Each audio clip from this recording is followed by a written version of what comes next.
Hey guys, what is up? AwesomeTheSauce here. Hope you guys are having a great day. And welcome to a video where we're going to be talking about something that's been somewhat of a rumor in the community recently. And the reason I say that it's a rumor is because it is hella unsubstantiated, but I want to make a video because I feel like it's a really interesting topic. So basically, just a quick TLDR, right? Every time there's a new update in Wizard101, the files also get updated. There's a lot of people that data mine these files and find things that aren't actually visible in the game yet. As in, they're just in the code, just in the files, not in the game yet. So one such item was found recently, and basically it's called wait for it, and in the actual files it's called pre-order. Now obviously the wait for it is probably just to troll data miners, maybe even, or just to I don't know, I don't know, I guess maybe just an inside joke within the people that are naming these things. But in the actual files they're called pre-order, and my first impression of this was, okay, this could be a troll. This could just be yo, we know that you're data mining, we're just gonna call it something whack. But also this could be evidence to suggest that Novus, the new world that's upcoming, it could be something of a pre-order situation with this world,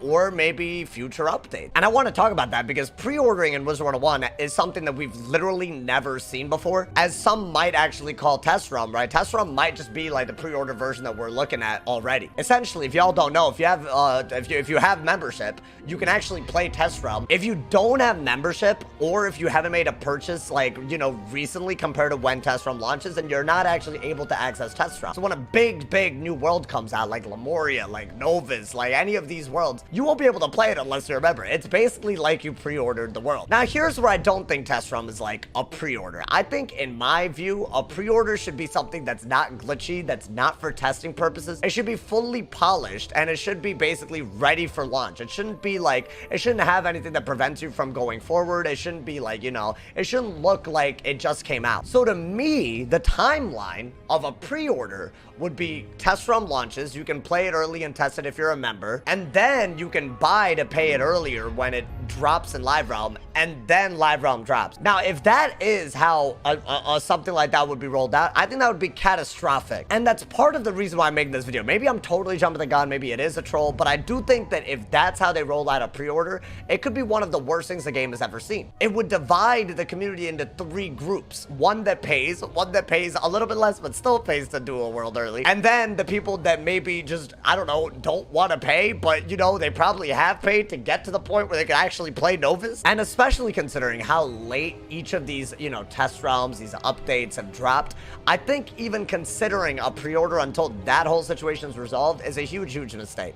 The summer update came out in September, which I feel like is we need to talk about that. Clearly they're getting bigger and bigger with their updates, and that's awesome. I actually really like that. But I don't think it should go without saying that a lot of these updates come out glitchy. They had to literally take down raids for a month because of that. And I think being so ambitious and also adding stuff like a pre-order, it would only ruin the game a little bit more. Now, obviously, that's one scenario where I think a pre-order could actually be very bad for the game. But I also wanted to use this video to talk about how I actually think a pre-order could be something that they could use in a way that could actually be very good for the game. I've made a lot of videos recently talking about how membership is increasingly becoming more and more outdated. I think at this point, it's cost KingsIsle so many more opportunities than they've gained in terms of revenue. As a quick reminder, they don't make most of their revenue from membership. Most of their revenue is from purchases like crowns, like bundles. It is a very standard MMORPG in that way. It's microtransaction. We had a recent thing that made Wiz literally go viral, and membership was probably the reason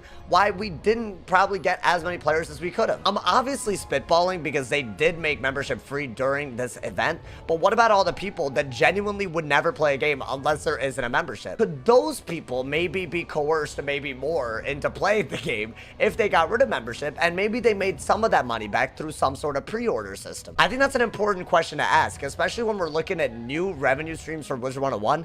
I think a pre-order system where membership is not a way to literally unlock worlds at all, right? Membership in this scenario would just be for member benefits, extra friends list space, extra backpack space, smaller cooldowns on various things. In a scenario like that, maybe they could make the revenue back by basically you can buy test realm, essentially. It wouldn't be that different from what it already is, and honestly, if there's no member, it would probably be cheaper for people who pay membership and gain test realm access, right? For example, let's say that I pay $10 a month in membership. And as a result, I get test round basically as an early, an early privilege. That's $120 a year for test round basically as one of the benefits. Maybe there's a lot. It'd be cool if instead of that, maybe I had an option to not be a member, but I could still try out a world like Lemuria or Novus early for maybe like $10 or something. That wouldn't be that different from a non-member gaining access to test round, and it might actually give another way for people that might not use membership unless, if it becomes like a member benefit only type of thing,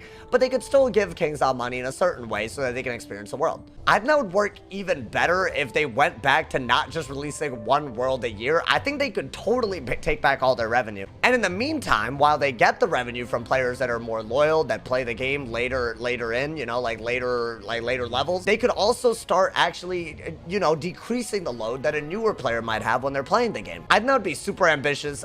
I'm not even sure if it would work, by the way. I'm just saying that this could be something that we might expect just off of this small little rumor, small little leak that we've seen recently. We clearly see them trying to increase the player base. I think what might actually happen is that the membership is going to stop that at all costs, so they're looking at ways to make up that revenue. I think all the signs point to that. Maybe I'm reading the room fully wrong, but that is something that we might expect. One idea that I don't think a lot of people are going to be talking about is the idea of resentment for people that play a very long time and then they see stuff like membership be lifted, or maybe a pre-order system take place of what membership used to be. And I don't think that should be underestimated. I think people that are very loyal, they probably do feel a certain level of resentment because they've paid for the game for so long, and things are starting to become a little less pay to win, maybe just a little bit. Like, for example, if you already paid for zones and they become free to play in the future, would you need to, would they be required to give you a reimbursement? Would KingsIsle give those players a reimbursement? I would think probably not, because it's a past purchase and you were paid in the time that you were able to play it. But it's still, it opens up that idea of like, how would someone be compensated for all the membership or all the zones that they paid?